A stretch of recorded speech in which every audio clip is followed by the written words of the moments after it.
Assalamualaikum warahmatullahi wabarakatuh.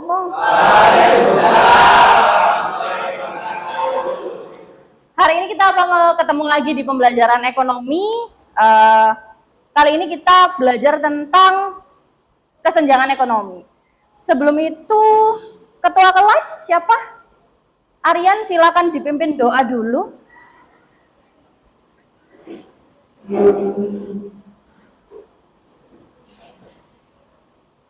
Oke, sebelum memulai pembelajaran pagi hari ini, mari kita mulai. Selesai. Terima kasih Aryan.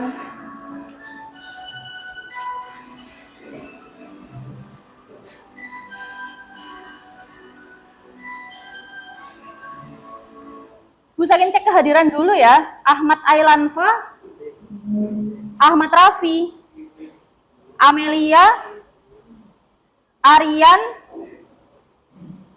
Dava, Devi, Dewa, Dito, Filza, Firman, Imelda, Iqbal, Jovina, Kaila, Karen, Muhammad Faizal, Muhammad Dwi Alan, Muhammad Farid,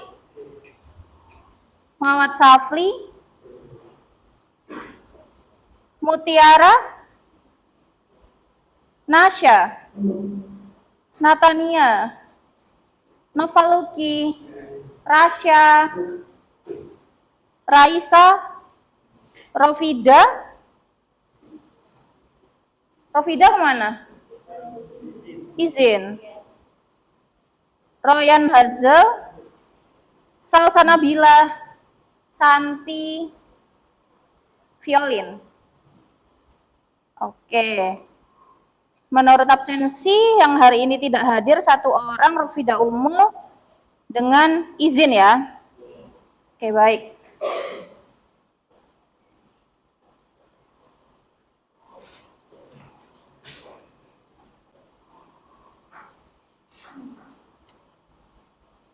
Adakah yang masih suka stalking mantan di sini?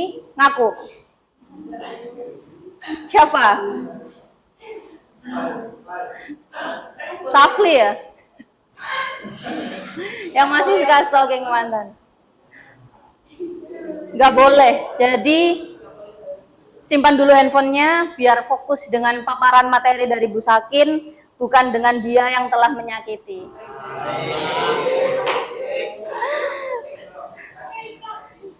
Oke, kesenjangan ekonomi. Ini adalah lanjutan materi dari pertemuan kita sebelumnya. Di pertemuan kita sebelumnya, kita sempat membahas tentang pendapatan nasional. Ada yang masih ingat pendapatan nasional itu apa?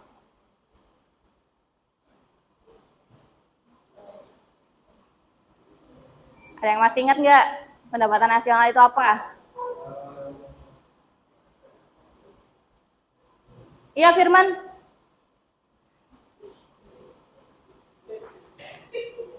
Apa tuh pendapatan nasional? Oke, masih lupa. Teman-teman yang lain? Iya, Karen, silahkan.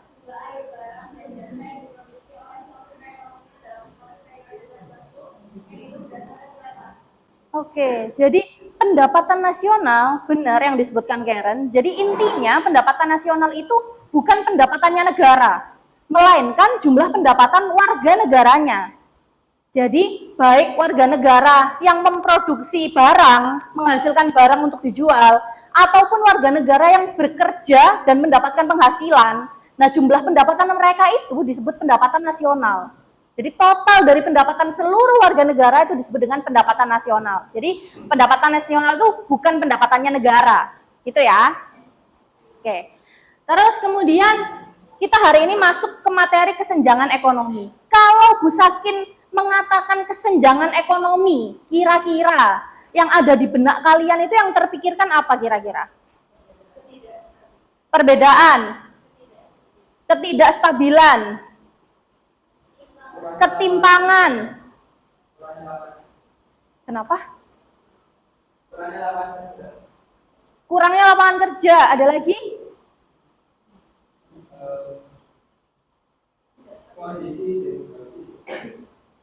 Kondisi demografi. Kenapa tuh kondisi demografi?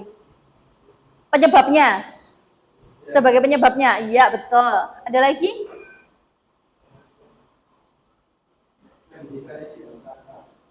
Ketidakmerataan, betul.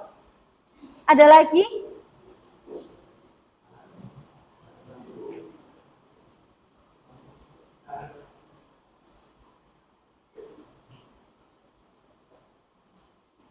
Coba diperhatikan ya. Gambar berikut. Ini adalah rumah tengah kota. Dua-duanya itu rumah tengah kota. Ada yang bisa menjelaskan ke Bu Sakin apa perbedaannya gambar 1 dan gambar 2?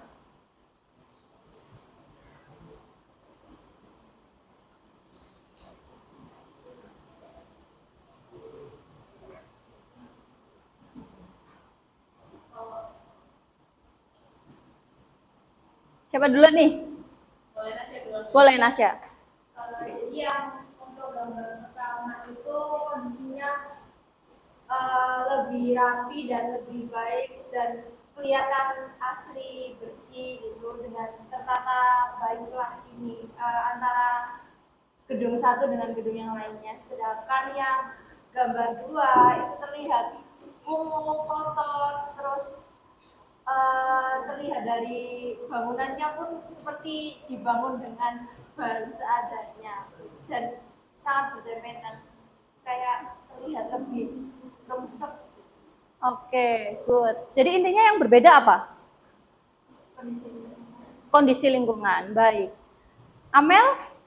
Mungkin kalau gambar yang pertama itu lebih terpacu pada tempatnya. Jadi yang gambar pertama itu terpusat pada titik kemajuan sebuah kota, sedangkan kalau yang gambar kedua itu lebih ke sisi lain dari perkotaan itu sendiri. Jadi kayak ada sisi kumuhnya segala macamnya yang mungkin biasanya itu sering ditinggalin sama orang-orang yang merantau atau gimana, yang emang belum ada fasilitas yang memenuhi dari si kota itu. Baik. Ada lagi yang ingin memberi tanggapan? Apa kira-kira bedanya gambar 1 dan gambar 2?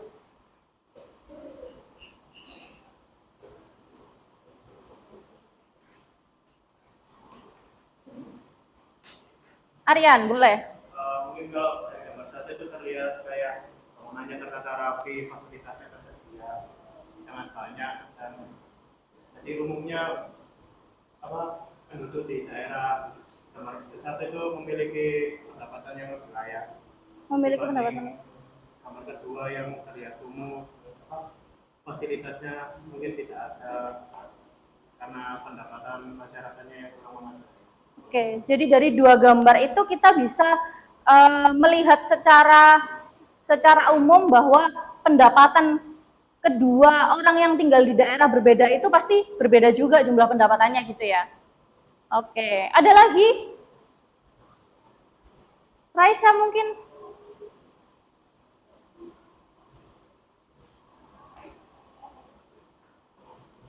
Apa kira-kira perbedaan yang paling menonjol di antara keduanya? Infrastruktur. Terus? Kondisi ekonomi, good. Apalagi? Fasilitas. SDM, good. Apalagi? Ya, betul. Kedua gambar ini menunjukkan kesenjangan yang ada pada dua kondisi rumah tengah kota. Jadi di gambar pertama, kalau kalian bisa lihat, gambar yang putih titik-titik kecil itu adalah rumah. Jadi gambar pertama ini rumah tengah kota, bangunan perumahan yang lokasinya berada di atap sebuah mall. Kelihatan nggak? Jadi ini ada bangunan mall, di atasnya, di atapnya, rooftopnya, itu ada perumahan. Ada kompleks perumahan. Dan dia berada di tengah kota. Di gambar yang kedua juga menunjukkan rumah tengah kota berada di dekat bangunan-bangunan besar, tapi yang ditunjukkan rumah tengah kota di sini adalah rumah dengan bangunan tidak permanen, atau biasa kita sebut rumah tidak layak huni. Jadi kedua perbedaan ini menunjukkan kesenjangan antara masyarakat yang tinggal di tengah kota. Yang satu di tengah kota, rumahnya di atap mall, perumahan. Yang satu di tengah kota, tapi dengan bangunan tidak permanen, rumah tidak layak huni. Dari dua gambar ini bisa kita simpulkan bahwa pendapatan orang yang tinggal di masing-masing daerah itu jelas berbeda. Di situ terjadi kesenjangan, terjadi ketimpangan. Berarti ada ketidakmerataan dalam distribusi pendapatan yang diterima oleh masyarakat. Yang kaya ya makin kaya, tinggalnya di atas mall, di sebuah perumahan di atas mall. Yang miskin ya makin miskin karena dia berada di tengah kota, tapi distribusi pendapatan yang dia terima tidak merata. Gitu. Jadi sehingga rumah yang ditempati betul di tengah kota, tapi dengan bangunan tidak permanen, yang bisa kita sebut sebagai rumah tidak layak huni. Sampai sini bisa dipahami ya? Ya. Oke, baik.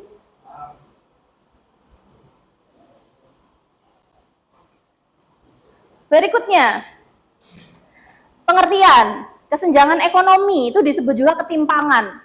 Jadi kesenjangan dan ketimpangan itu sama. Adalah kondisi tidak seimbang yang terjadi di masyarakat, di mana aspek ekonomi dapat terlihat dari tidak seimbangnya pendapatan mereka. Jadi seperti yang dua gambar kita lihat barusan, sama-sama rumah tengah kota, tapi dilihat dari gambarnya, itu kita bisa menilai bahwa aspek ekonomi terlihat tidak seimbang berdasarkan pendapatan mereka, berdasarkan kondisi ekonomi mereka, gitu. Nah, hal tersebut disebabkan oleh adanya perbedaan kemampuan dalam memperoleh pendapatan. Kira-kira apa penyebab utama orang itu kok memiliki perbedaan kemampuan dalam memperoleh pendapatan? Sama-sama sekolah misal. Kenapa kok jumlah pendapatan mereka bisa berbeda? Apa yang bikin itu berbeda? Apa yang membedakan? Faktor apa yang membedakan pendapatan seseorang itu berbeda?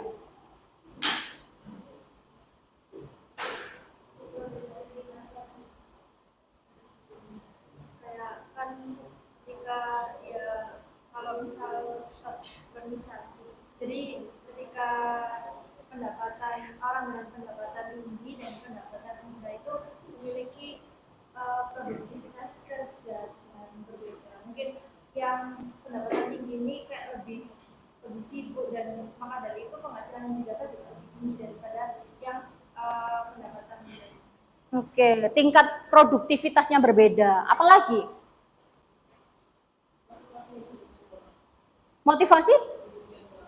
Motivasi hidupnya yang kurang sehingga membedakan kondisi ekonomi dia dengan yang lain. Boleh. Apalagi?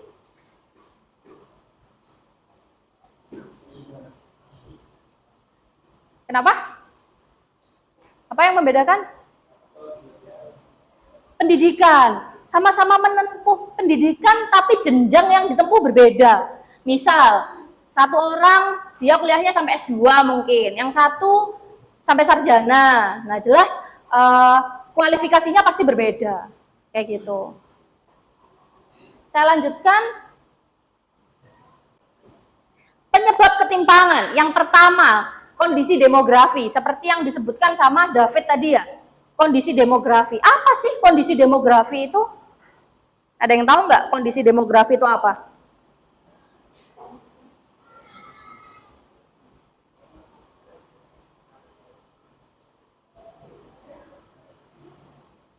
Iya, Firman David, silakan. Apa kondisi demografi? Kondisi demografi adalah perbedaan tingkat pertumbuhan dalam struktur kependudukan serta perbedaan dalam aspek masyarakat. Ya, betul. Jadi kondisi demografi itu adalah kondisi penduduk yang ada di suatu daerah. Contoh, di daerah A dan di daerah B terjadi ketimpangan yang sangat tinggi. Apa kira-kira yang membedakan? Yang pertama dilihat kondisi demografinya. Oh ternyata di kota A itu usia penduduk yang tidak produktif lebih banyak daripada usia penduduk yang produktif. Apa artinya? Berarti lebih banyak yang nggak kerja dibanding penduduk yang masih bekerja, yang masih aktif. Nah, siapa penduduk yang usia tidak produktif ini? Penduduk yang usianya di bawah 17 tahun. Itu dianggap tidak produktif. Terus kemudian penduduk yang memiliki usia di atas 60 tahun. Di usia masa-masa pensiun, itu juga dianggap usia tidak produktif. Nah, ketika daerah memiliki penduduk lebih banyak yang tidak produktif daripada yang produktif, maka akan terjadi ketimpangan pendapatan. Karena apa? Karena pendapatan per kapita itu dihitung melalui jumlah penduduk kan. Nah, kalau angka kelahiran bertambah, tapi jumlah orang yang bekerja tetap segitu-gitu aja. Nah, pendapatan per kapita itu diperoleh dari jumlah seluruh pendapatan dibagi jumlah penduduk. Nah, ketika jumlah penduduknya nambah, otomatis pendapatan per kapitanya turun dong. Dengan adanya angka kelahiran itu. Gitu. Itu kondisi demografi. Jadi yang membedakan daerah A dan daerah B. Jadi kondisi penduduknya bagaimana. Mungkin ada yang daerah tertentu yang memiliki penduduk dengan usia produktif lebih banyak, maka ketimpangan yang terjadi di sana tidak begitu tinggi. Gitu. Yang kedua, pendidikan. Seperti yang saya sebutkan tadi. Kalau yang satu jenjangnya sampai S2, yang satu mungkin sampai SMA, nah otomatis mereka memiliki kualifikasi pendidikan yang berbeda. Dari segi pekerjaan yang akan mereka dapatkan juga pasti akan berbeda. Gitu. Yang ketiga, pendapatan tidak merata. Nah, ini seperti yang kita lihat di gambar tadi, sama-sama tinggal di tengah kota, tapi yang satu di perumahan di atap mall, yang satu di pinggiran tapi dengan bangunan yang tidak layak huni. Nah, itu dari yang bisa kita lihat, itu sudah menunjukkan bahwa pendapatan yang mereka terima itu tidak merata. Kayak gitu. Yang keempat, pembangunan tidak merata. Pembangunan apa ya? Pembangunan infrastruktur. Kayak fasilitas-fasilitas umum. Gimana mau mengatasi kesenjangan kalau infrastrukturnya tidak didukung, tidak difasilitasi. Contoh, pengen mendapat pendidikan yang layak untuk mengatasi kesenjangan ekonomi, tapi di daerah tersebut kurang fasilitas pendidikan. Anak mau sekolah harus menempuh jarak yang sangat jauh. Nah, otomatis hal tersebut kurang bisa untuk mengatasi masalah kesenjangan ekonomi. Atau masalah kesehatan. Mau penduduknya bisa mengatasi kesenjangan ekonomi, tapi fasilitas kesehatan kurang memadai atau letaknya jauh juga. Nah, itu yang paling riskan, dua hal itu, pendidikan dan kesehatan. Sebagai fasilitas umum itu harus berada di mana-mana, jadi biar mudah dijangkau oleh masyarakat. Gitu. Yang kelima, lapangan kerja kurang. Dan yang terakhir, diskriminasi sosial dan gender. Ada yang pernah tahu contoh nyata diskriminasi sosial dan gender?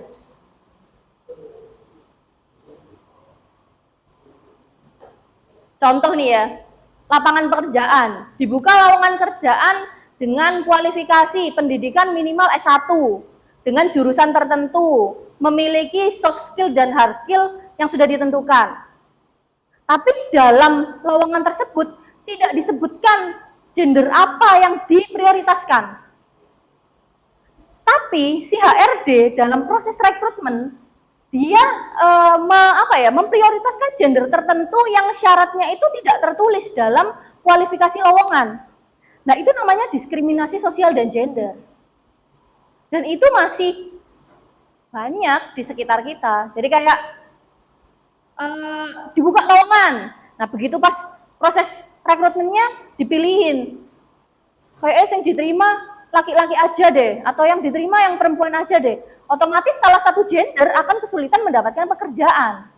Nah, itu disebut diskriminasi sosial dan gender. Atau contohnya, dalam kualifikasi jelas-jelas tertulis, minimal hafal 20 juz. Nah, otomatis di situ kan dia memprioritaskan agama tertentu. Nah, itu diskriminasi juga. Gitu. Jadi itu masih banyak terjadi di sekitar kita.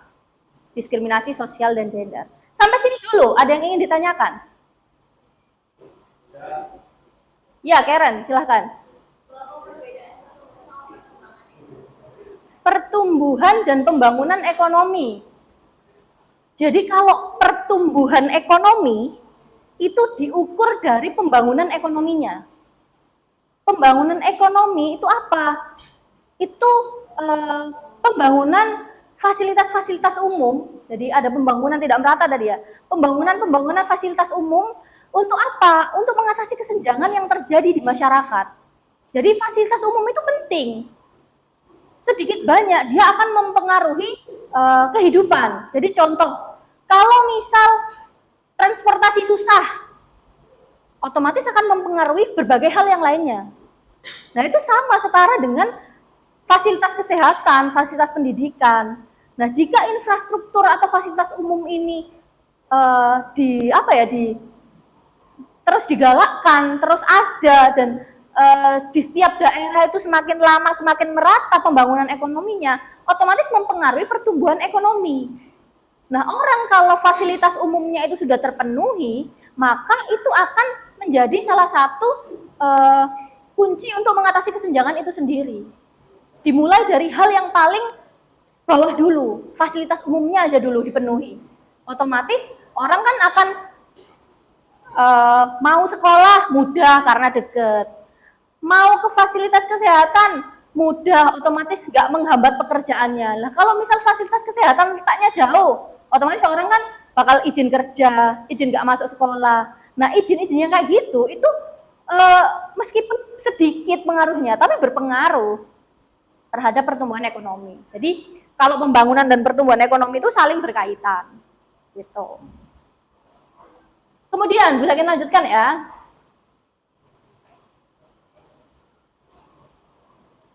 Dampak kesenjangan. Yang pertama, peningkatan kemiskinan, jelas. Yang kedua, kualitas kesehatan menurun.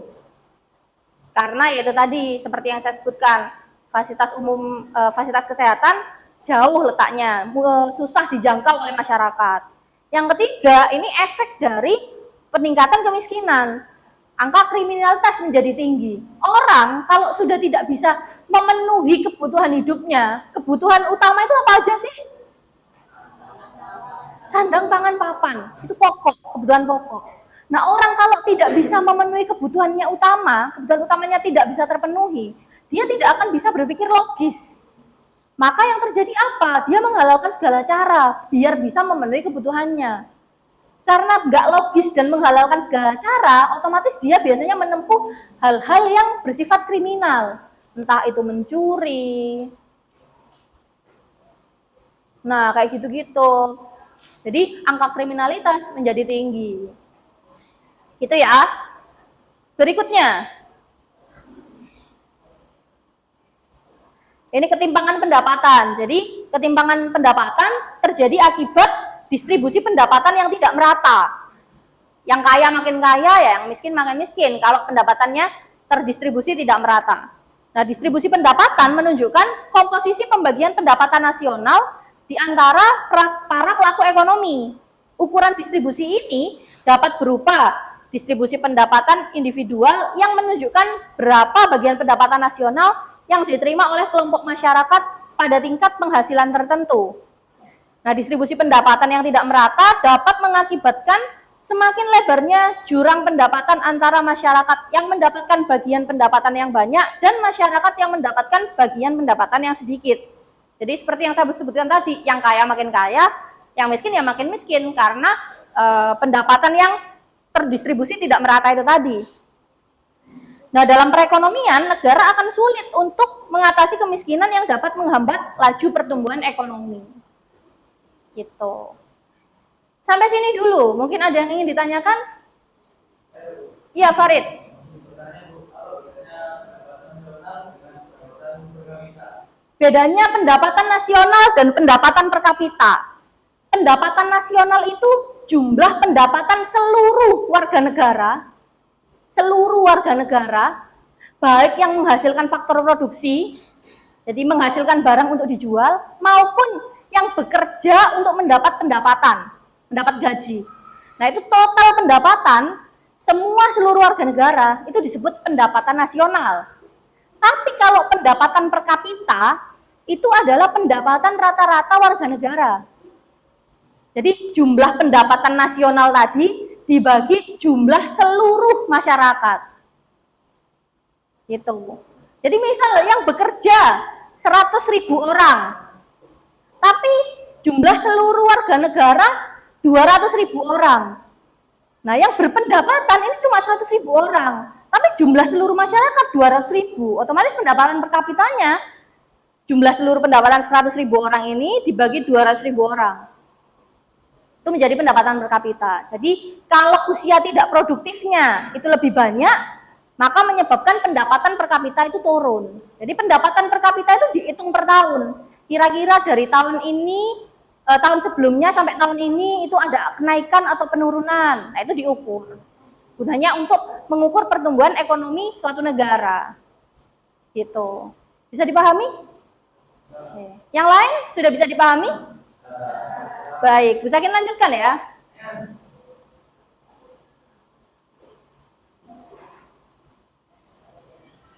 Distribution of income. Nah, ini distribusi pendapatan. Ada berbagai faktor yang memengaruhi distribusi of income sehingga terjadi ketimpangan atau ketidakmerataan. Faktor-faktor tersebut antara lain yang pertama, pertumbuhan penduduk yang tinggi, yaitu tadi efeknya pendapatan per kapita bakal jadi turun. Kemudian inflasi. Apa itu inflasi?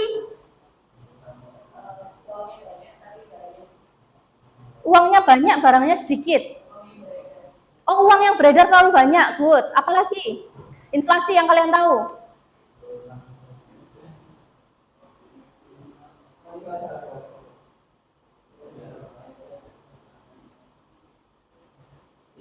Ya, Dewa, apa itu inflasi?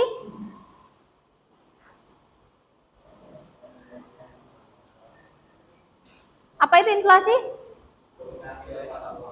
Turunnya nilai mata uang. Apalagi?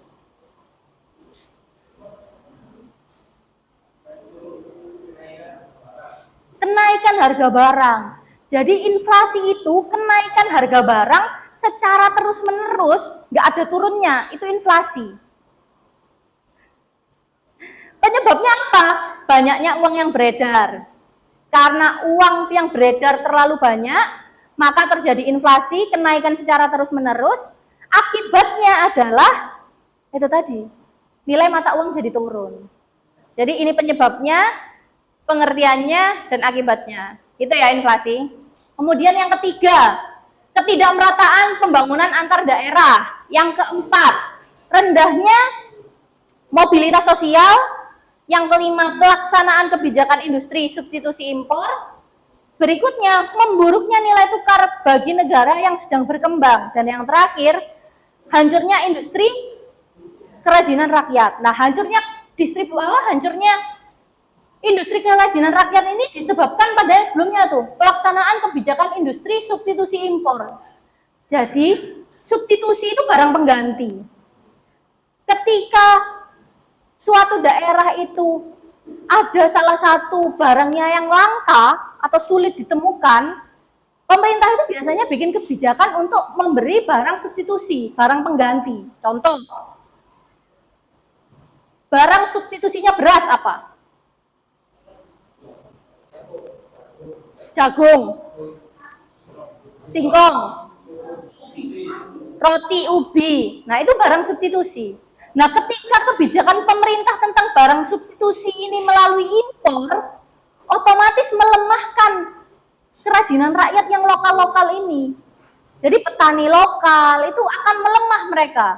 Karena substitusinya menjadi kebijakan substitusi impor. Jadi barang dari luar negeri. Nah, itu kelemahannya. Kemudian, distribusi pendapatan merupakan unsur penting untuk mengetahui tinggi rendahnya kemakmuran masyarakat suatu negara sehingga negara perlu mengetahui seberapa tingkat ketimpangan pendapatan yang terjadi. Jadi ketimpangan itu bisa diukur. Ketimpangan itu bisa diukur. Cara mengukur ketimpangan, yang pertama ada kurva Lorenz. Garis diagonal yang lurus itu disebut garis pemerataan. Jika garisnya lurus, itu artinya jumlah pendapatannya merata, distribusi pendapatannya merata. Contoh, persentase penerimaan pendapatan 10%, persentase pendapatannya 10%, sama-sama 10%, maka itu rata. 20% dan 20% rata. Nah, itu terjadi di garis diagonal. 10% ya 10%, 20 ya 20, dan seterusnya. 100 ya 100.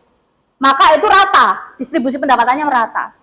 Nah, ketika distribusi pendapatan ini tidak merata, terjadilah kurva Lorenz yang melengkung itu. Yang harusnya persentase penerimaan pendapatan itu 10% diterima 10%, tapi persentase pendapatannya hanya diterima 2%. Maka turun titiknya. 20% harusnya 20%, ternyata diterima cuma 5%. Turun lagi titiknya. Maka dari garis diagonal itu terjadi lengkungan. Nah, jumlah lengkungan ini, besarnya lengkungan ini, itu yang disebut ketimpangan. Bisa dipahami? Oke. Makin lebar lengkungannya, makin besar juga ketimpangannya. Nah, cara mengukurnya gimana? Cara mengukurnya pakai koefisien gini. Jadi bidang A yang diarsir itu, yang warna abu-abu, bidang A, itu besar ketimpangannya. Cara ngukurnya gimana? Cara ngukurnya menghitung koefisien gini, bidang A yang diarsir dibagi bidang BCD, segitiga BCD. Nah, dari persentase itu mengukur jumlah ketimpangannya. Gitu. Sampai sini dulu, bisa dipahami? Baik, good. Yang terakhir, mengukur ketimpangan menggunakan kriteria Bank Dunia. Gimana cara mengukurnya? Nah, kriteria Bank Dunia ini menilai distribusi suatu pendapatan negara, caranya dengan melihat besar kontribusi atau 40% penduduk termiskin. Jadi kalau 40% penduduk termiskin itu menerima lebih dari 12% dari total pendapatan, maka itu ketimpangannya tinggi. Tapi kalau dia menerima antara 12 sampai 17% dari 40% penduduk yang termiskin itu tadi ya, itu ketimpangannya rendah. Ketimpangannya sedang, maaf. Nah, yang terakhir 40% penduduk yang berpendapatan rendah menerima lebih dari 17% dari total pendapatan, maka itu ketimpangannya rendah. Gitu. Jadi yang paling bahaya yang mana? Yang atas. Jika 40% penduduk termiskin menerima lebih dari kurang dari 12% dari total pendapatan. Itu yang bahaya karena ketimpangannya sangat tinggi. Berarti pemerataannya itu tidak sesuai. Gitu. Itu cara mengukurnya. Jadi ada 3 tadi, kurva Lorenz, koefisien Gini, dan yang terakhir untuk menentukan jenis ketimpangannya kita pakai kriterianya Bank Dunia. Kurva Lorenz untuk menggambar kurvanya, koefisien Gini untuk menghitung persentase ketimpangannya, kriteria Bank Dunia untuk menentukan jenis ketimpangannya. Gitu ya. Nah, cara mengatasi kesenjangan yang pertama, pendidikan wajib dibenahi. Meskipun prosesnya panjang, tapi ini akan memberikan dampak yang nyata. Orang kalau pendidikannya itu terpenuhi, kebutuhan akan pendidikan terpenuhi, itu akan pekerjaan yang didapatkan juga akan menyesuaikan dengan kualifikasi pendidikan yang dia tempuh. Gitu.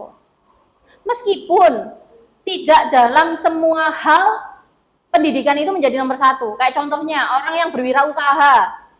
Nah, tanpa pendidikan tanpa pendidikan setara S2, kalau dia memang ulet dan punya skill yang emang nggak dimiliki orang lain, dia juga akan bisa menjadi sukses. Jadi tidak pada semua hal. gitu. Tapi pendidikan itu juga menjadi penting karena memiliki dampak yang signifikan dalam mengatasi kesenjangan. Yang kedua, pembangunan infrastruktur. Jadi fasilitas umum, alat transportasi, itu juga akan berpengaruh secara signifikan. Karena kalau transportasi susah dijangkau, akan menghambat kegiatan yang lainnya oleh seseorang, warga negara akan terhambat kegiatan yang lainnya kalau infrastrukturnya tidak dipenuhi. Kemudian yang terakhir, subsidi. Nah ini dampak nyatanya akan sangat lama. Contoh kayak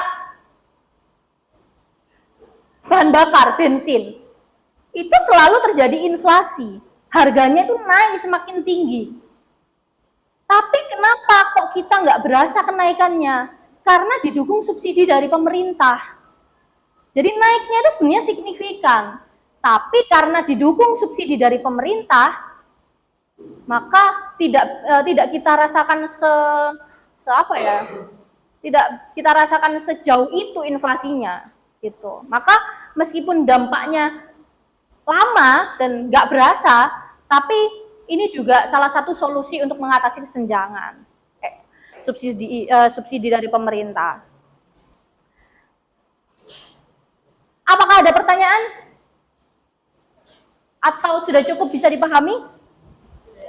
Oke, baik. Kalau bisa dipahami, Bu Sakin mau membagi menjadi 6 kelompok diskusi yang nantinya ada 6 topik yang harus kalian bahas, kalian diskusikan dengan anggota kelompok, kemudian dipresentasikan hasil diskusinya. Bu Sakin bagi secara acak ya kelompoknya?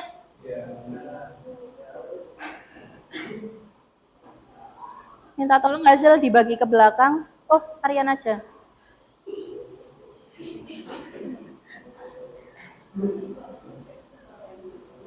Minta tolong dibagi ke belakang ya. Bebas diacak baginya. Minta tolong dibagi ke belakang ya.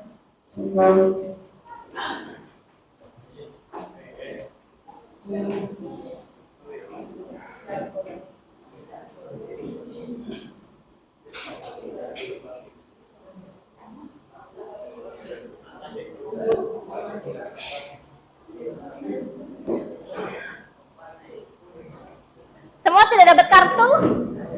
Oke, baik. Yang mendapat nomor 1 artinya kalian kelompok 1, yang mendapat nomor 2 artinya kalian kelompok 2 dan seterusnya. Oke? Yang mendapat kartu nomor 1 silakan diangkat kartunya. 1, 2, 3, 4, 5. Oke, nice. Yang mendapat nomor 2. 1, 2, 3, 4, 5. Oke. Nomor 3. 1, 2, 3, 4, 5. Oke, nice. 4. Tuh, 2, 3, 4. Siapa lagi? Cuma 4 orang. Yang dapat nomor 4 silakan diangkat. 1, 2, 3, 4, 5. Oke, 5 orang. Yang mendapat nomor 5. 1, 2, 3, 4. Oh, cuma 4 orang ya, karena ada 28 orang yang hadir. 6 terakhir. 1, 2, 3, 4, 5. Oh, 4 ya? Amel 1 kan? 1, 2, 3, 4. Oke. Silakan duduk berkelompok. Jadi, kelompok 1 berada di sebelah kanan saya, depan. Kelompok 2 di belakangnya. Kelompok 3 di sini, kelompok 4 di belakangnya, kelompok 5 dan kelompok 6. Silakan duduk berkelompok dulu.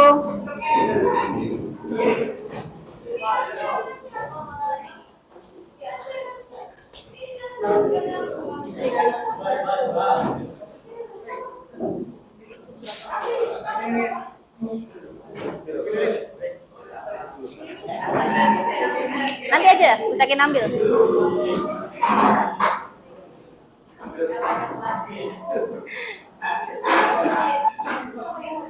Kartunya dibawa dulu aja.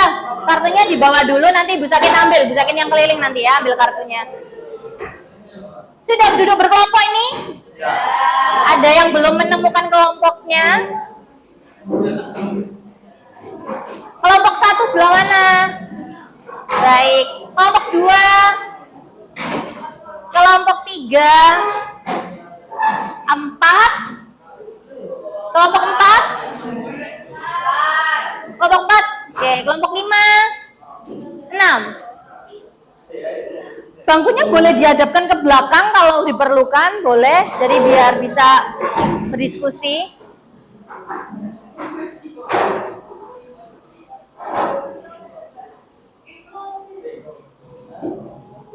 Nah, materi diskusinya ada 6. Jadi ada 6 topik yang berbeda. Ada 6 topik yang berbeda, silakan didiskusikan. Kelompok 1 mendapatkan topik 1, kelompok 2 mendapat topik 2, kelompok 3 mendapat topik nomor 3, dan seterusnya. Saya bacakan satu-satu ya. Kelompok 1, diskusikan kasus kesenjangan ekonomi di Indonesia.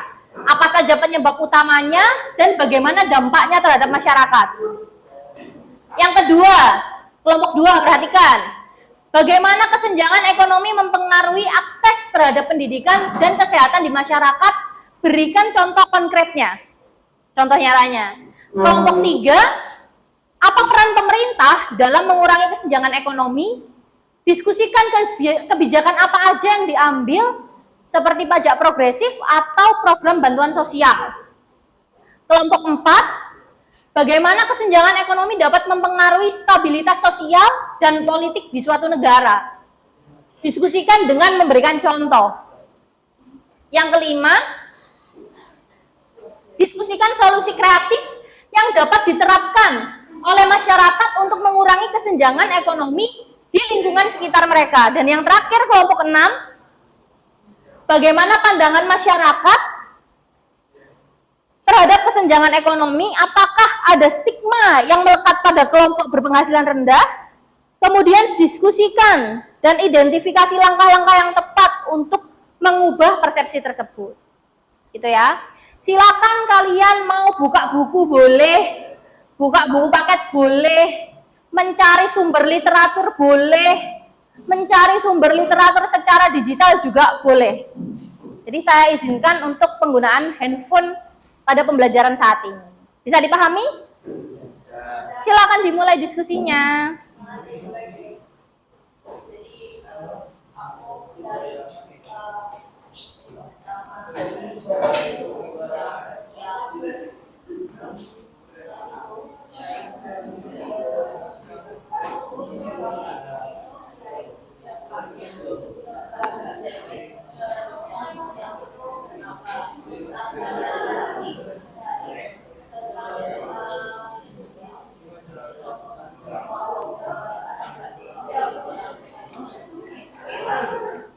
nanti kalau udah selesai kasih tahu apa.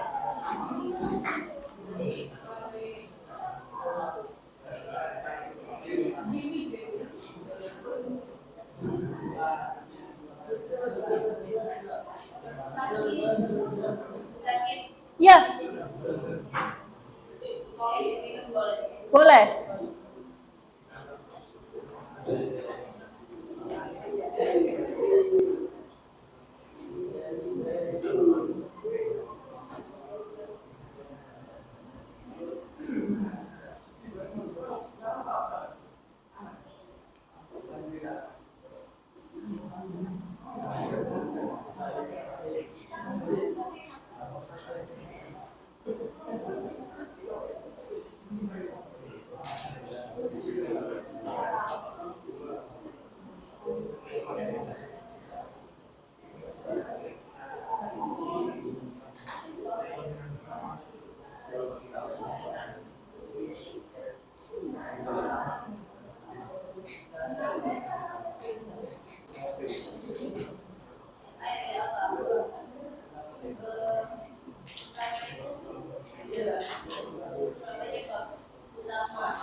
Ada kesulitan?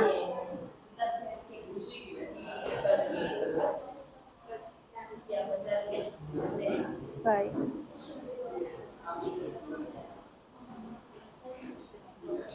Ada kesulitan kelompok 2?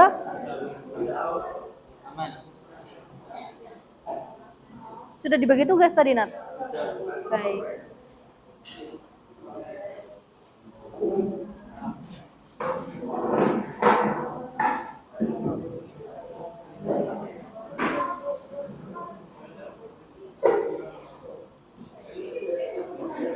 Kelompok 4 ada kesulitan?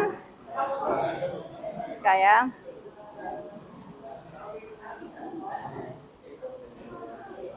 Kelompok 6 udah bagi tugas? Dapat materi apa? Kelompok 6.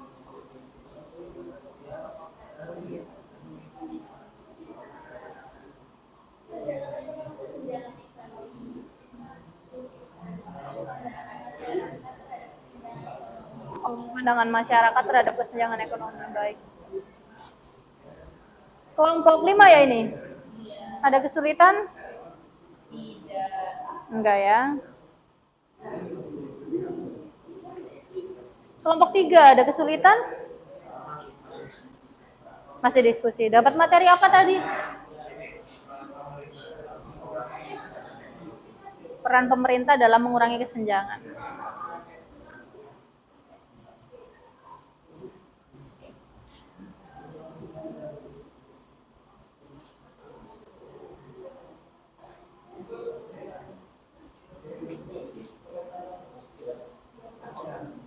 Jurnal gurunya di mana ya, jurnal mengajar? Yang map merah. Sekretaris? Jurnal mengajarnya?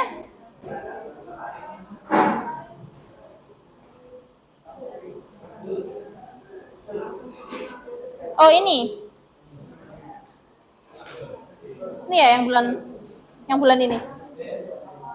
Oke, thank you Anggi.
Kelompok 1 sudah? Ya. Oke, boleh perwakilannya maju ke depan.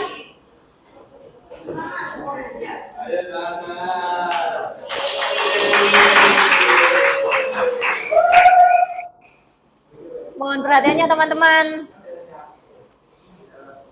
Baik, di sini saya sebagai perwakilan dari kelompok 1 ingin mempresentasikan tentang hasil diskusi dari saya dan kelompok mengenai pertanyaan yang ditujukan. Pertanyaannya yaitu, diskusikan kasus kesenjangan ekonomi di Indonesia, apa saja penyebab utama kesenjangan ini dan bagaimana dampaknya terhadap masyarakat. Nah, hasil diskusi dari kelompok kami yaitu kesenjangan sosial dapat terjadi ketika ada perbedaan besar antara kelompok kaya dan miskin atau kelompok yang menerima akses pendidikan, kesehatan, dan fasilitas-fasilitas yang layak dengan pekerjaan yang baik dan tidak baik. Jadi perbedaan dalam mengakses pendidikan juga kesehatan itu berbeda. Nah, penyebab utamanya yaitu kurangnya akses pendidikan, lapangan kerja yang terbatas, dan distribusi sumber daya yang tidak merata. juga kebijakan pemerintah yang tidak adil. Selain itu, faktor-faktor seperti korupsi, lalu diskriminasi sosial dan gender, juga ketidakadilan sosial yang memperburuk kesenjangan ekonomi di Indonesia.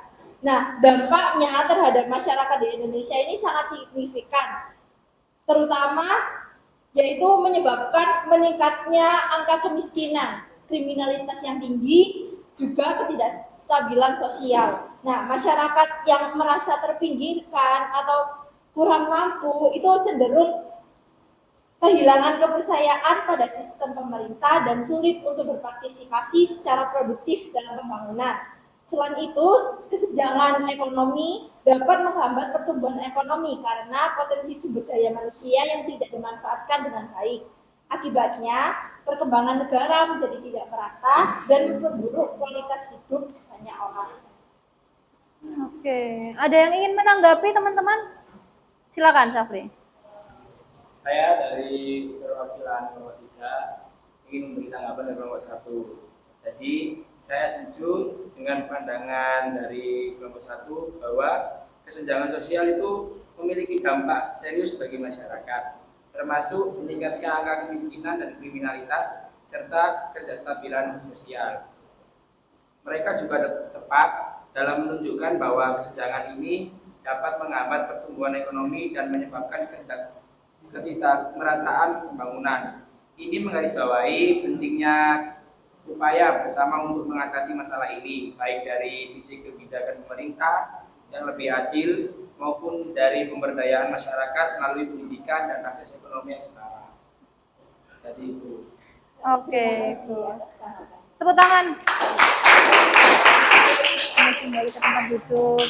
Dilanjutkan kelompok 2 sudah? Silakan, Dito.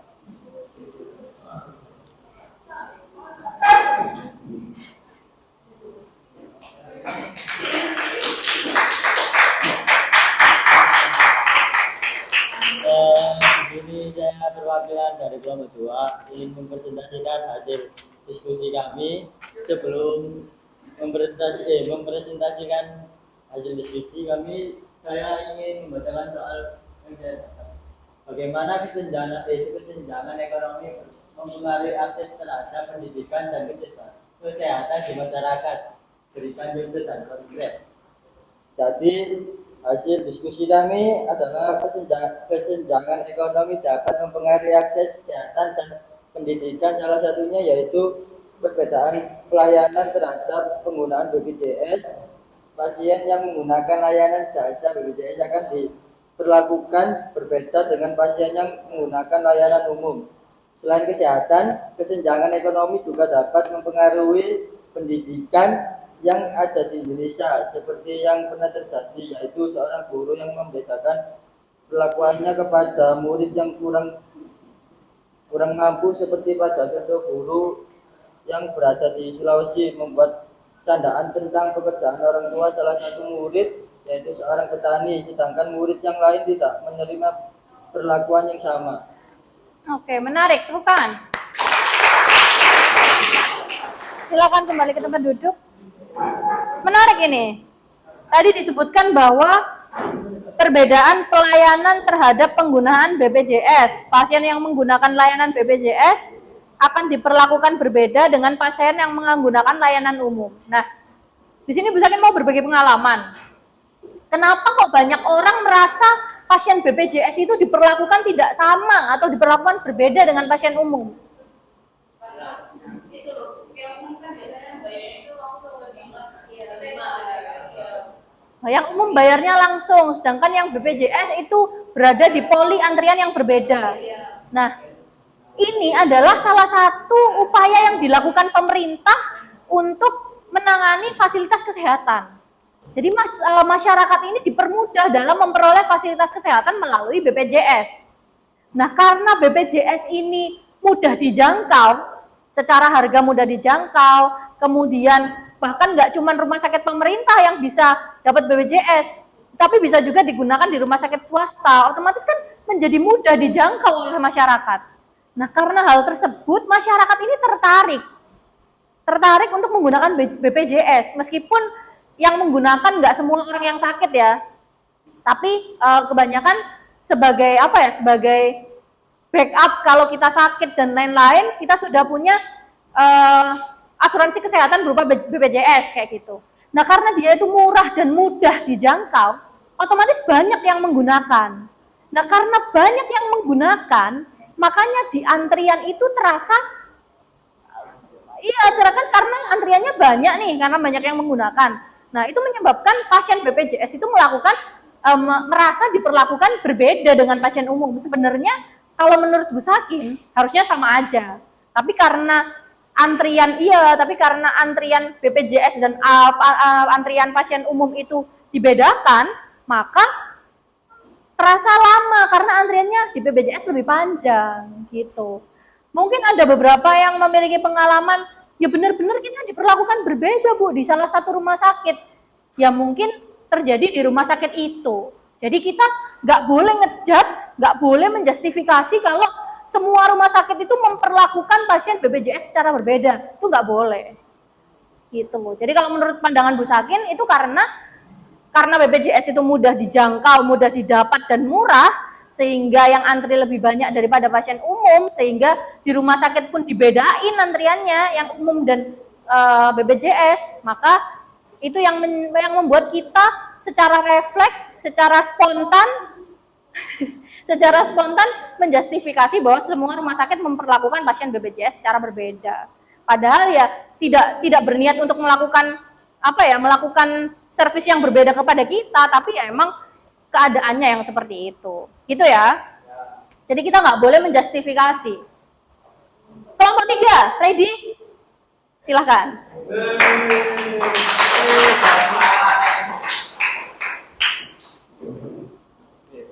Punya perkenalkan, saya dari kelompok 3. Di sini saya mendiskusikan tentang peran pemerintah dalam mengurangi kesenjangan sosial. Jadi peran pemerintah ini mendapat peran penting dalam mengurangi kesenjangan ekonomi dengan menciptakan kebijakan yang mendistribusikan kekayaan lebih merata sehingga meningkatkan kesejahteraan masyarakat. Kebijakannya yaitu seperti pajak progresif, memastikan individu berpenghasilan tinggi ini membayar pajak lebih besar, sehingga dana yang terkumpul dapat digunakan untuk program sosial. Selain itu, program bantuan sosial itu seperti subsidi pangan, bantuan tunai, terus pendidikan gratis, dan beasiswa, membantu kelompok miskin memenuhi kebutuhan dasar dan meningkatkan peluang mereka untuk naik kelas sosial. Pemerintah juga bisa menciptakan lapangan kerja melalui investasi, infrastruktur, dan pemberdayaan usaha kecil. Oke, good. Ada yang ingin menanggapi teman-teman? Silakan, Amel. Saya dari kelompok 1 menanggapi mengenai kelompok 3. Jadi di sini saya setuju dengan kelompok 3. Analisis yang telah dijelaskan mengenai peran pemerintah itu cukup baik dalam kayak mengurangi si kesenjangan ekonomi tadi. Nah, dengan adanya implementasi yang ini tadi, pemerintah itu dapat menciptakan masyarakat yang lebih adil dan juga sejahtera. Oke, good. Tepuk tangan.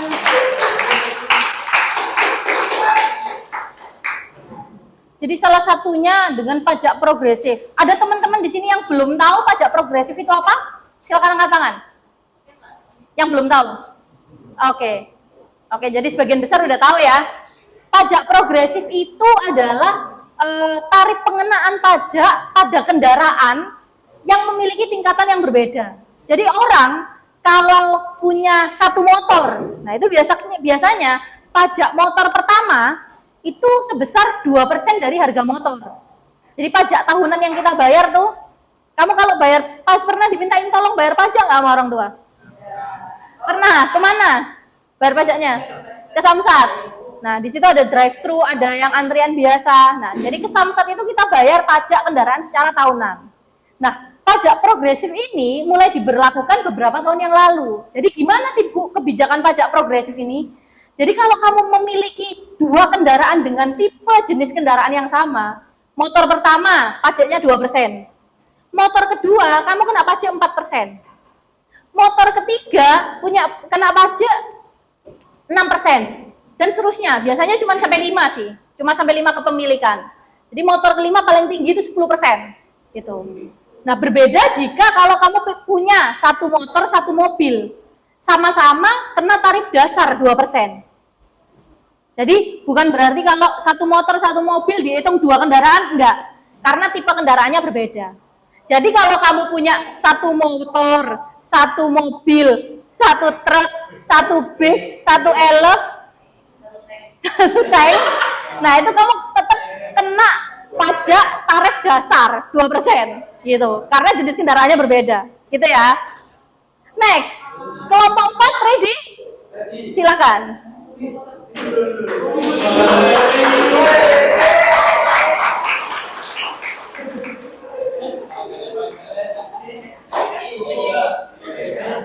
Saya perwakilan dari kelompok 4 akan menyampaikan hasil diskusi kami. Jadi bagaimana kesenjangan ekonomi dapat mempengaruhi stabilitas sosial dan politik di suatu negara. Berikan dengan contoh. Kesenjangan ekonomi dapat mengganggu stabilitas sosial dan dapat memicu ketidakpuasan sosial, polarisasi politik dan ketidakstabilan ekonomi. Berikut beberapa cara kesenjangan ekonomi bisa mengganggu stabilitas sosial. Yang pertama, ketidakpuasan sosial. Masyarakat merasa tidak puas bahkan tidak adil ketika mendapat bagian rata dengan masyarakat lain. Hal ini menyebabkan adanya protes, demonstrasi, bahkan pemberontakan. Yang kedua, ketidakpercayaan kepada pemerintah. Masyarakat yang diabaikan pasti akan merasa bahwa masyarakat tersebut tidak diperhatikan oleh pemerintah. Maka dari itu pemerintah sudah tidak dipercaya oleh masyarakatnya lagi. Yang ketiga, munculnya konflik. Kesenjangan ekonomi bagi stabilitas juga bisa menyebabkan munculnya konflik atau kriminalitas. Dan yang terakhir, pertumbuhan ekonomi yang lambat dan cepat. Daya beli masyarakat akan menjadi mudah karena adanya kesenjangan ekonomi. Contohnya adalah pembangunan kawasan industri, perkembangan teknologi produksi, dan naiknya angka ekspor. Oke, ada yang ingin memberi tanggapan? Boleh, Dwi Alan. Saya setuju karena kesenjangan ekonomi memang mengancam stabilitas sosial dan politik. Ketidakadilan dapat memicu protes, ketidakpercayaan terhadap pemerintah, serta meningkatkan konflik dan kriminalitas. Daya beli yang rendah, akibat ketimpangan juga membuat pertumbuhan ekonomi. Oke, good. Tito, silakan.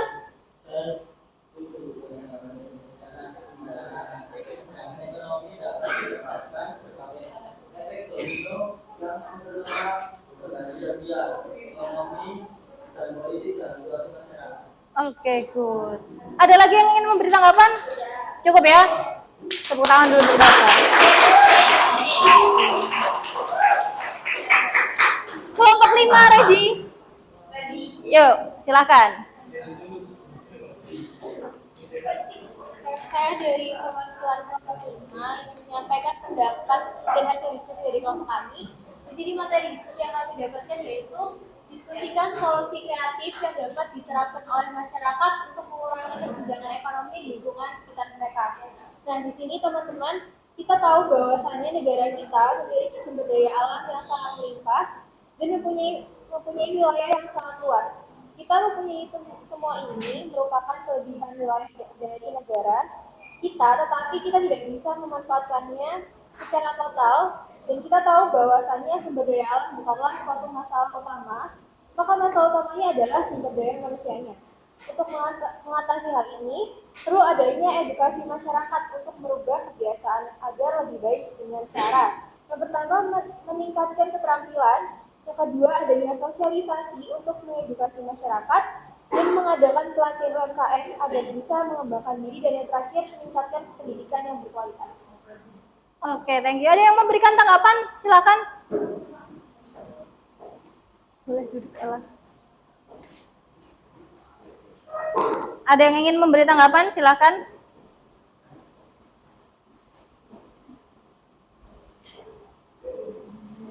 Jadi di sini solusi kreatif yang ditawarkan oleh kelompok 5 adalah mengedukasi masyarakat untuk merubah kebiasaan agar lebih baik dengan caranya. Kemudian mengedukasi masyarakat dengan pelatihan UMKM agar bisa mengembangkan diri dan meningkatkan pendidikan yang berkualitas. Jadi intinya solusi yang ditawarkan adalah memperbaiki pendidikannya dulu. Jadi kalau kita benerin SDM-nya dulu, maka yang lain akan ngikutin. Gitu ya.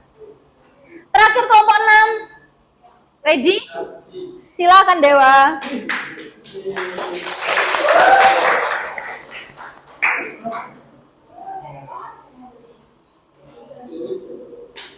Assalamualaikum warahmatullahi wabarakatuh. Waalaikumsalam warahmatullahi wabarakatuh. Perkenalkan kami perwakilan dari kelompok 6 ini bukan sisi kami. Pertanyaannya bagaimana pandangan masyarakat terhadap dengan ekonomi? Bagaimana? Jadi banyak yang merasa bahwa kesenjangan ekonomi merupakan sesuatu yang merugikan, tidak adil, terutama bagi mereka yang berada di kelompok masyarakat yang ekonominya lebih rendah. Berikutnya, apakah ada stigma yang melekat pada kelompok berpenghasilan rendah?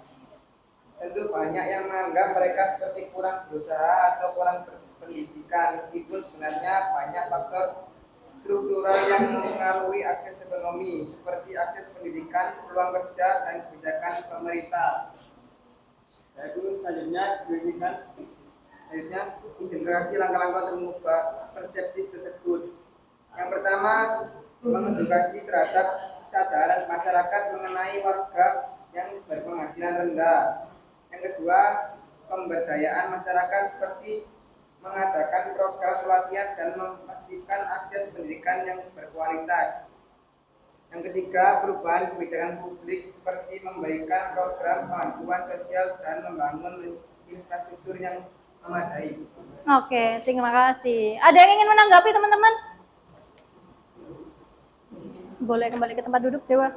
Jadi di sini ada stigma yang melekat pada kelompok masyarakat berpenghasilan rendah yang memengaruhi akses ekonomi seperti akses pendidikan, peluang kerja, dan kebijakan pemerintah. Nah, langkah-langkah yang disarankan oleh kelompok 6 untuk mengubah persepsi tersebut, yang pertama, mengedukasi terhadap kesadaran masyarakat mengenai warga yang berpenghasilan rendah.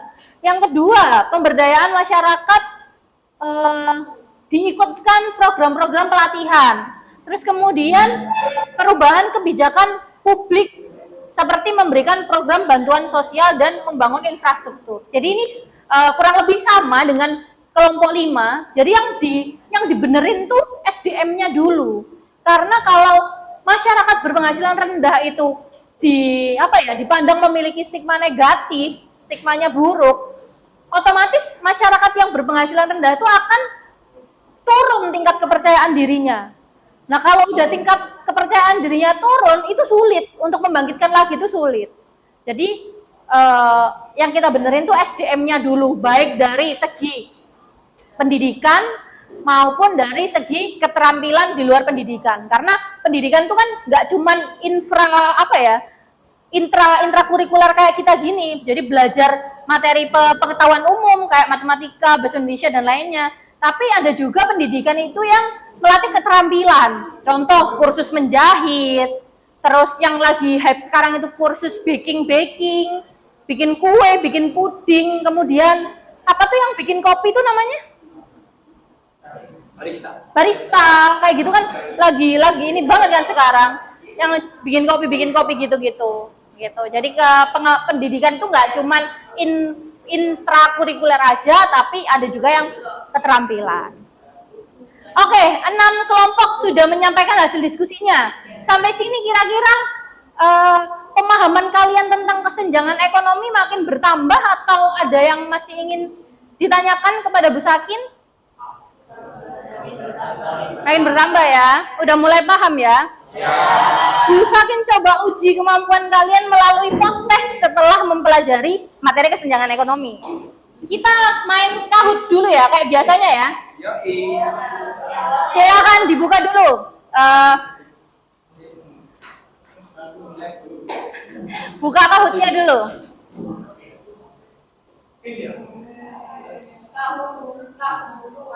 Ya, Kahoot.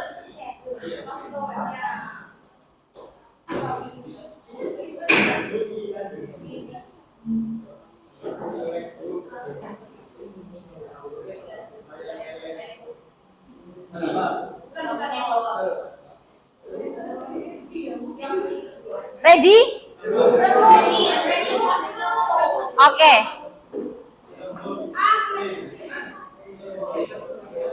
Harus login ya? Iya, boleh. Enggak, langsung aja di sini coba ya, bentar. Boleh di-scan, boleh di-scan. Bukan bisa nih, Mbak. Nah, kalau misal kalian ada di halaman ini, kliknya join game. Buktinya mana Bu itu? Silakan menggunakan nama bebas ya, nama apa aja bebas, asal sopan dan tidak mengandung unsur sara. Jadi menggunakan nama misal Safli Gaming nggak apa-apa. Itu nggak bisa dibuka. Yang di Mana nih? Ya nggak bisa. Oh ini nih.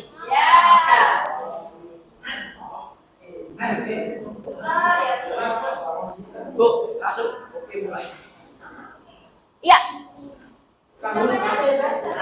bebas. Oke, istri sabjin gitu boleh. Boleh.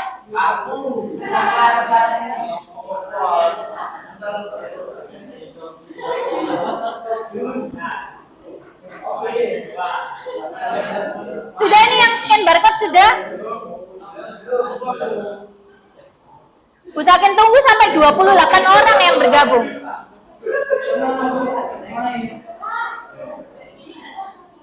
Itu karakternya bisa dirubah-rubah loh.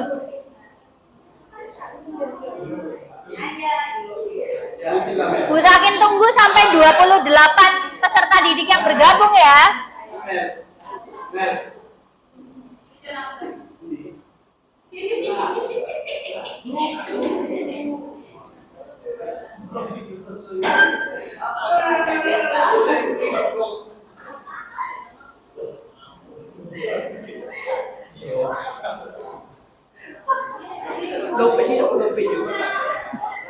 Rose Blackpink, Jennie Blackpink, Lisa Blackpink. Jisoo Blackpink mana nih Jisoo Blackpink?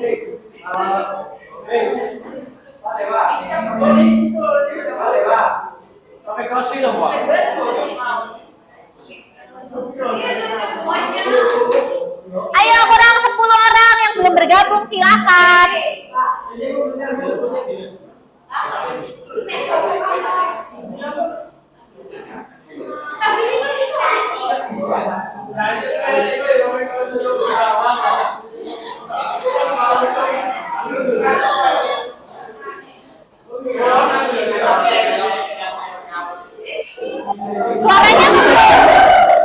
Suaranya muncul dari yang ZDN. Iya, gitu.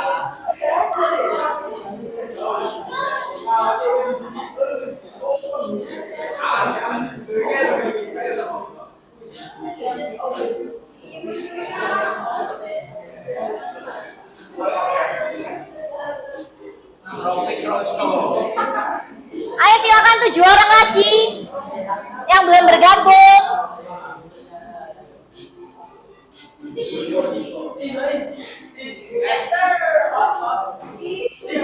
Kurang 6.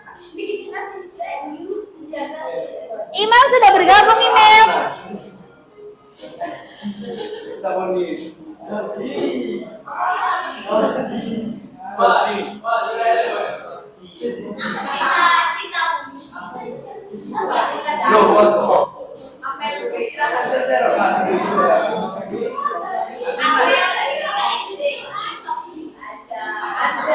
Ayo silakan. Yang belum siapa yang belum? Disembunyiin siapa? Ayo handphonenya Hazel di mana? Tolong dikembalikan.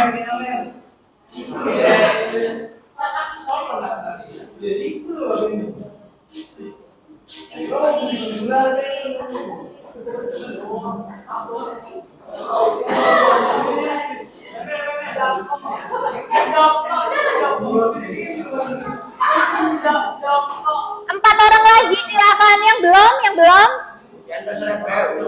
Tasya nggak bawa handphone, oke. Mau pakai handphone besakin aja Rasya. Sini Tasya. Tasya sini.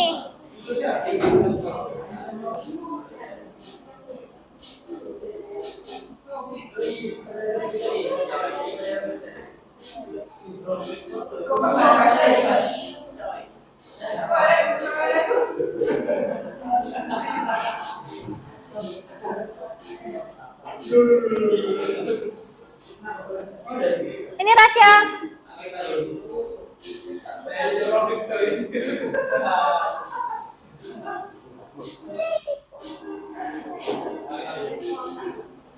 Yang belum? Siapa yang belum? Silakan angkat tangan. Baru 24 nih. 25.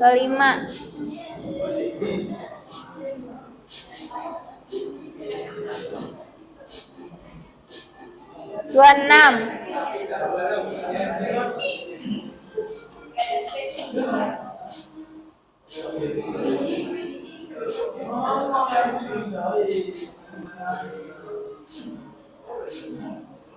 Rasya udah. Please.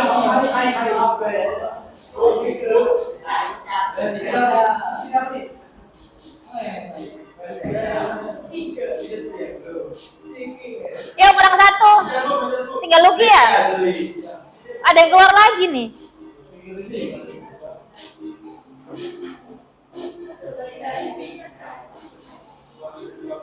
Dua tujuh. Oke, usahain lock. Ada yang belum masuk? Kita Bu, 28 Bu. Mau masuk? Oh, baterainya habis. Oke, usahain lock, udah nggak ada yang bisa masuk lagi. Kita mulai.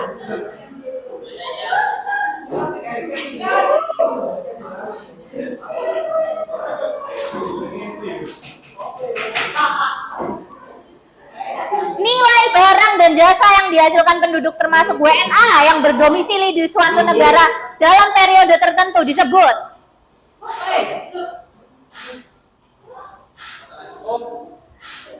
Pilihan jawaban ada di depan, jadi kalian silakan tinggal pilih warnanya aja.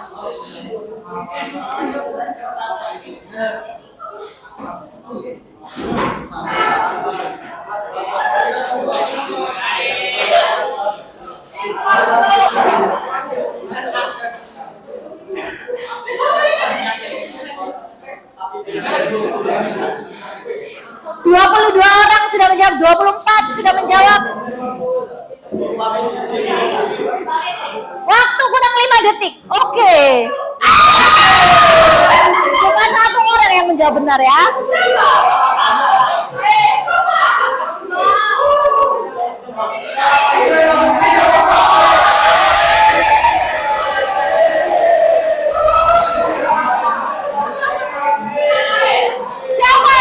Siapa Rafiq?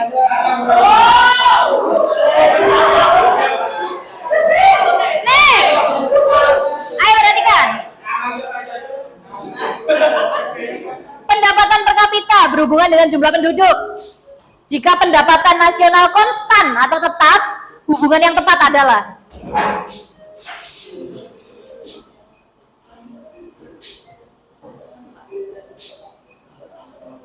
merah, kuning, biru, atau hijau.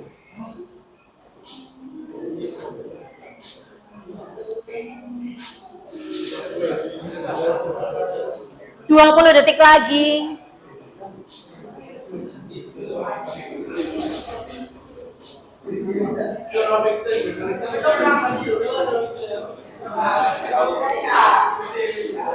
Lima, 4, 3.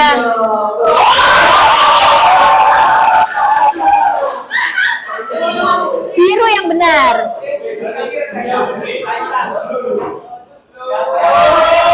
Yanto Slebong menyusul. Next. Masih kuis, ada 4 pilihan jawaban. Pertumbuhan ekonomi sangat bergantung pada peran para inovator dan wirausahawan. Teori tersebut dikemukakan oleh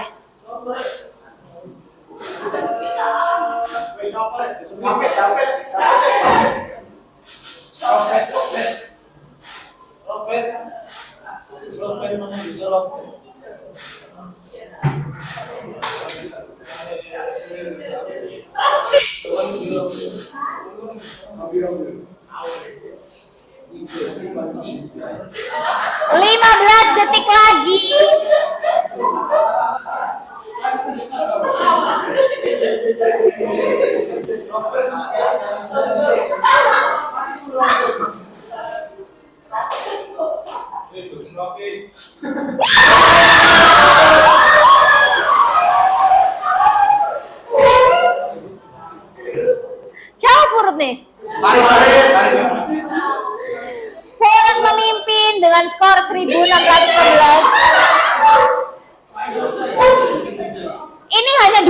jawaban ya. Benar atau salah pernyataannya?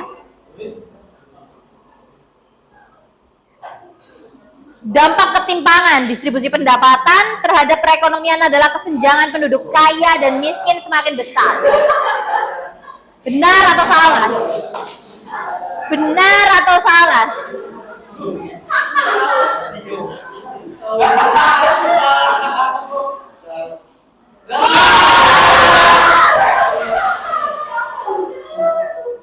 Foto masih memimpin.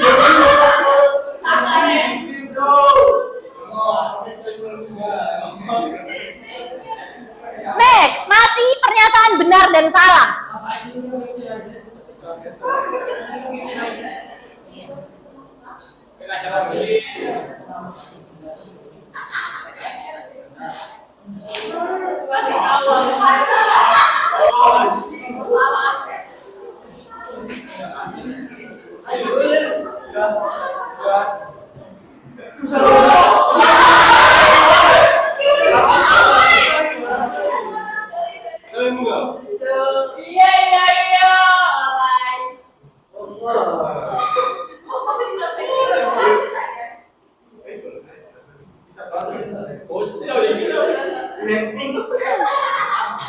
Next ya, ini kuis lagi dengan 4 pilihan jawaban.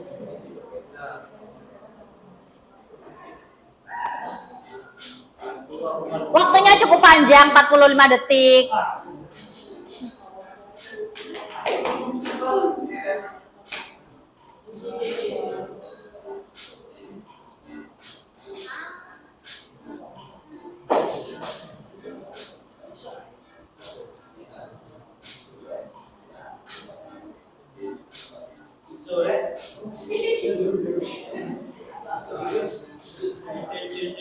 Tiga belas orang sudah menjawab, 15 orang, 17, 19. 5 detik lagi.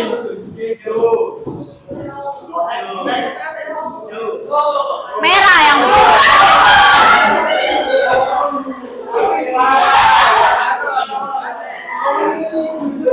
Amel memimpin. Next, soal nomor 7.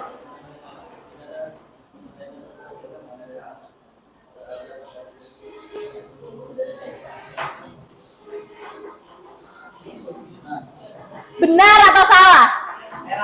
10 detik lagi.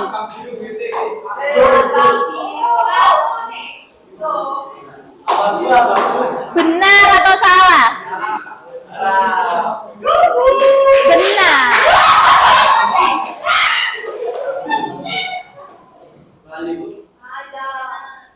Amel masih memimpin.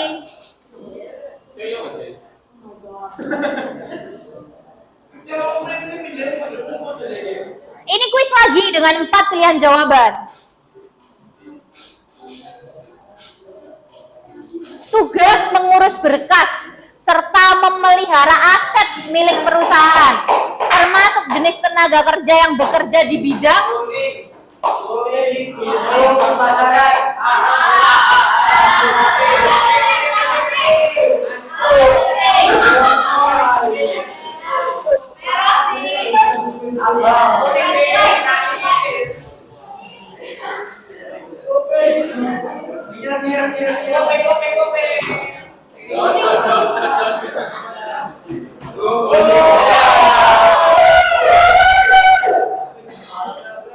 Sembilan. Benar atau salah?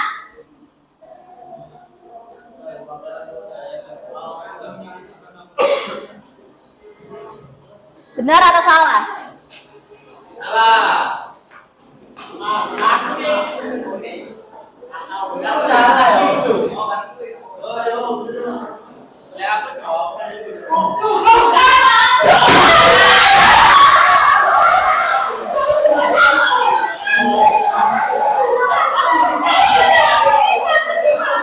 Amel masih memimpin, Amel. Terakhir. Penentuan skor terakhir.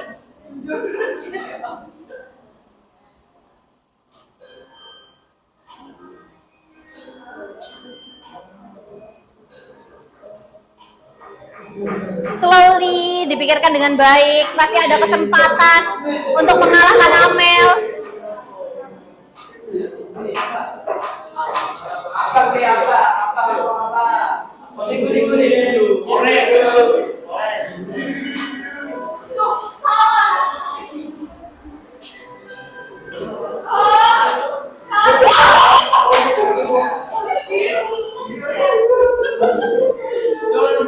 Siapakah pemenangnya? Posisi ketiga. JK, siapa nih JK? Karen. 2 Amel. Siapa yang pertama?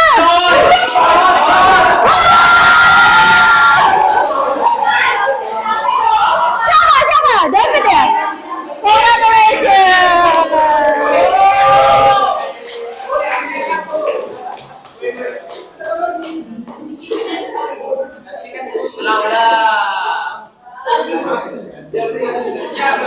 Oke, enough. Oke.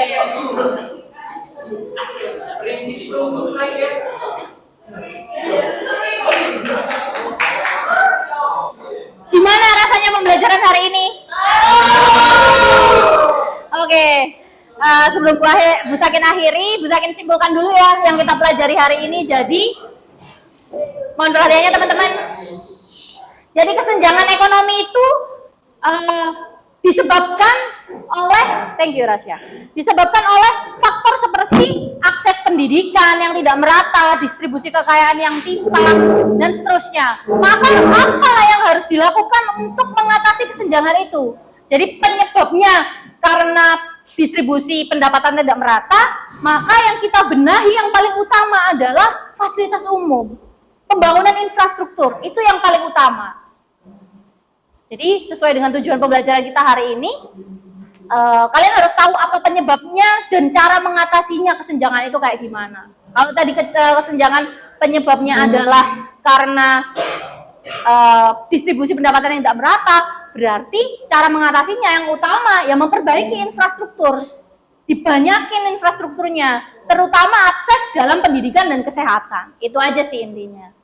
Segitu dulu materi dari Bu Sakin, ini nanti saya share, bisa kalian pelajari lagi di rumah. Terus kemudian silakan baca dari sumber literatur yang lain juga, karena minggu depan kita ada asesmen formatif. Ya, minggu depan kita ada asesmen formatif tentang materi pendapatan nasional dan kesenjangan ekonomi. Itu aja dari Bu Sakin. Terima kasih karena sudah mendengarkan paparan materi dari Bu Sakin hari ini. Terima kasih juga buat teman-teman yang sudah menyampaikan hasil diskusinya tadi. Bu Sakin akhiri, semoga kalian sehat selalu. Semoga yang kita pelajari hari ini dapat bermanfaat. Wassalamualaikum warahmatullahi wabarakatuh. Terima kasih.